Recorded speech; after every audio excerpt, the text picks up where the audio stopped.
आइए भैया, हम सिंगर जेकेला बस्ती से और प्रयागराज की सच्ची घटना आप लोग के बीच में इस गीत के माध्यम से पेश करते हैं।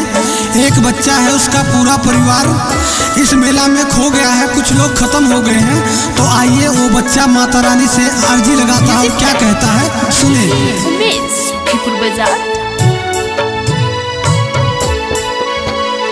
माई बाबू संगे चलले करे गंगा स्नानवा हो, कौन करनवाना। माई बाबू संगे चलले करे गंगा स्नानवा हो, कौन करनवाना।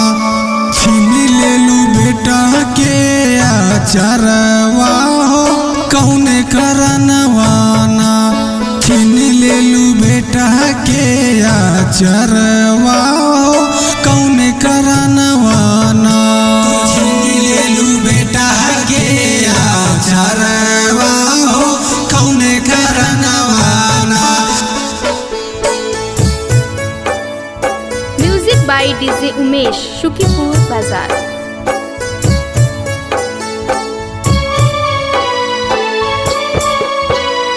दूर दूर से आइल रहे कर गंगा स्नानवा, केतनों के बेटा छीन लू केहू के सजनवा।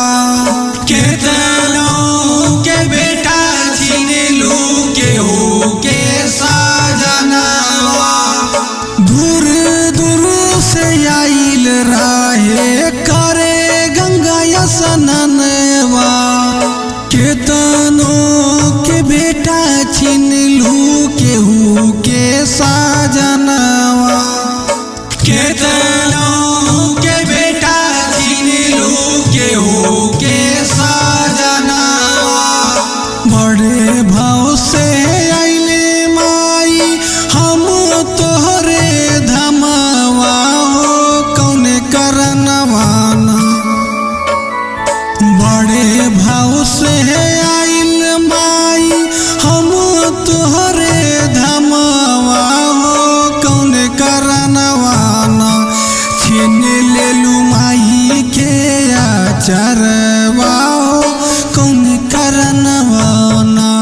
छीन लेलू माई के आचरवा हो, कौन करनवाना। छीन लेलू बेटा के आचरवा हो, कौन करनवाना।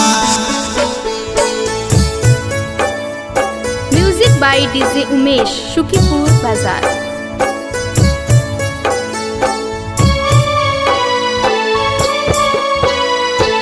उठल बीस वास माई, छूटल सबके साथ हो। कैसे कोई नहाए आई गंगा जमुना घाट हो। कैसे कोई नहाए आई गंगा जमुना घाट हो। उठल बीस वास माई, छूटल सबके साथ हो। कैसे कोई नहाए आई गंगा जमुना घाट हो। कैसे कोई नहाए आई गंगा जमुना घाट हो।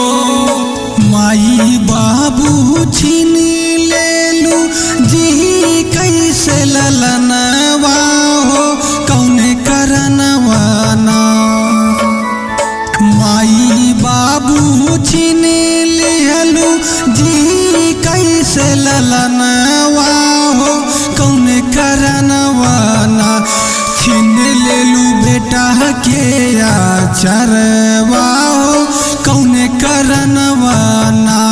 छीन लेलू बेटा के आचरवा हो, कौन करनवाना। छीन लेलू बेटा के आचरवा हो, कौन करनवाना। Music by DJ Umesh, Shukipur बाजार।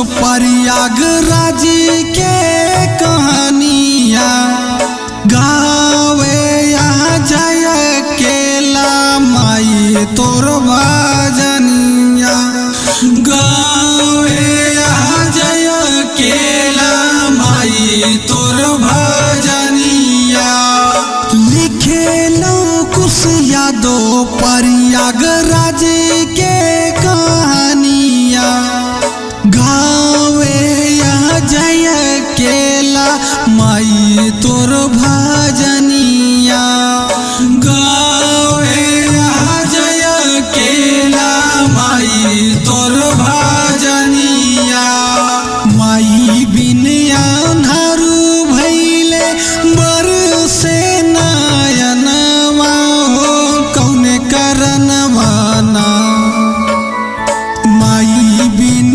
अन्हारू भैले बरसे नयनवा हो कौन करनवाना छीन लेलू बेटा के अचरवा हो कौन करनवाना छीन लेलू बेटा के अचर